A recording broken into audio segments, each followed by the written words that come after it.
cowardice is the problem.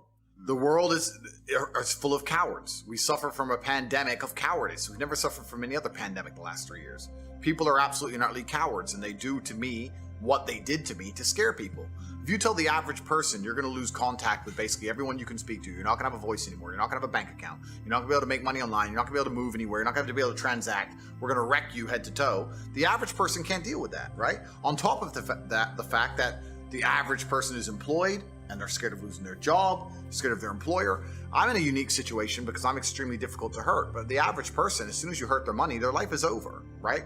And that's what we've got. We've got to a level of cowardice amongst the population where people are just going to sit there and ignore objective reality because they're scared of having this cancellation weapon used against them. So yeah, you're right. It's not that people don't agree with us. It's not that we're not saying the things that everyone knows are intrinsically true. It's that everybody is afraid to say it. And that can only end when everybody stands up and stops agreeing and playing this game and stops being cowards. We need mass numbers of people to say, no, I'm allowed an opinion. You know what, Nigel Farage, and since UKIP ended, I don't even know about his politics nowadays. I don't even know what he's doing. But he says something that was really interesting. He was asked about who runs the world, and I guess the person was trying to set him up for a question about the elites. And he said, truthfully, I'll tell you who runs the world. We do. Because we decide how much of this crap we're going to put up with.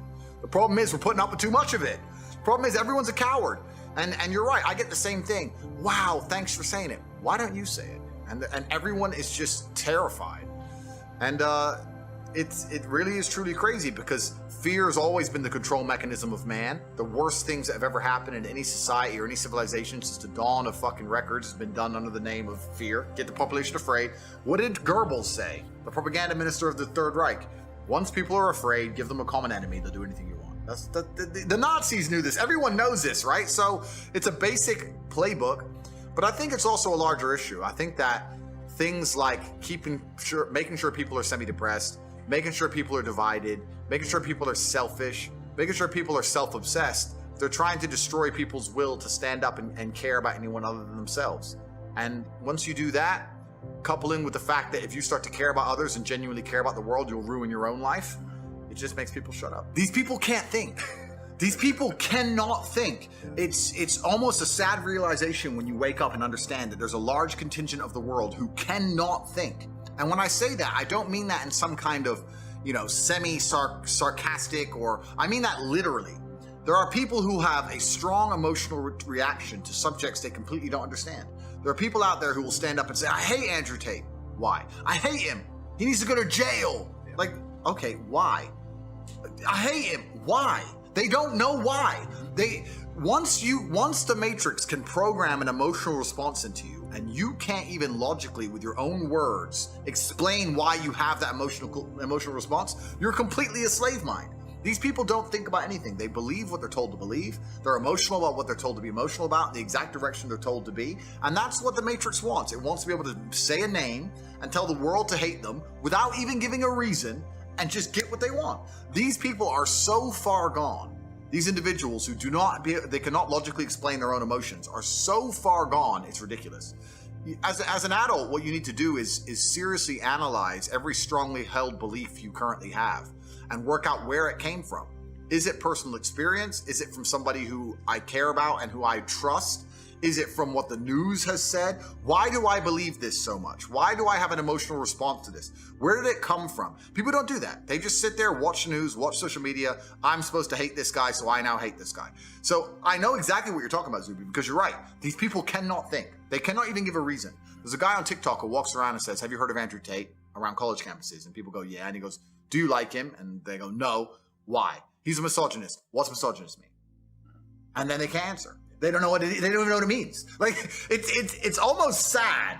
But then you live through the last 3 years and you realize that, yeah, people can't think. There's a large contingent of the world that truly cannot think.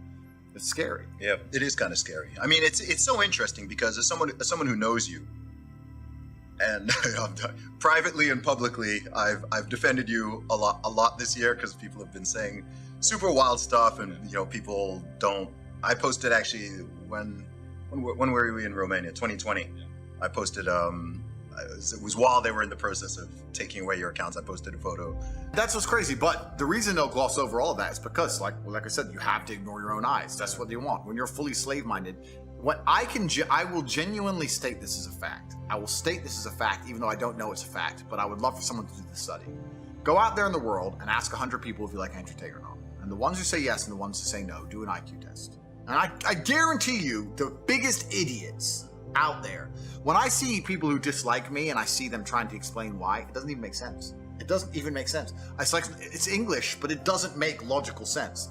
And yeah, they'll come at me with the garbage about being a misogynist, etc.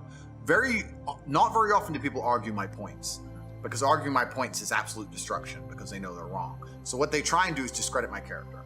They say he's a bad person, he's a misogynist, he's done this, he's done that, he's evil. But what does he say that you disagree with? What does he say that's wrong? Oh, but he's a bad person. They can't argue against my points. And the only reason they try and say I'm a bad person is because they're weaponizing virtue to try and find a way to attack me. They can't attack me logically because they know I'm right. They can't attack my successes as a man or as a person. They can't say I'm not successful. They can't find anything bad to say about me besides bald, which they probably come at you with. But they say, where's your hair? It's like, okay, cool. I shaved it off. Which is ridiculous in and of itself. But then they say, okay, well then he's a bad person. And the thing about it is, once they understand that the only way they can attack you is by saying you're a bad person, it doesn't matter that you prove them wrong. They're not interested in the truth. They're not interested in truth. You can sit and say, here's proof he's not a misogynist. Here's proof he has no criminal record, never done anything wrong. Here's proof he's a nice person. Here's proof he gives to charity. Here's the orphanage he built. Here's the dogs he rescued. Here's the millions he's given away. Here. They don't want to see it. They're just blind to it. They're like, no, I ignore my own eyes. That can't possibly be true because the media told me this guy must be bad. And they're slave-minded. And what's actually scary is that these people genuinely believe that they're the good people of Earth.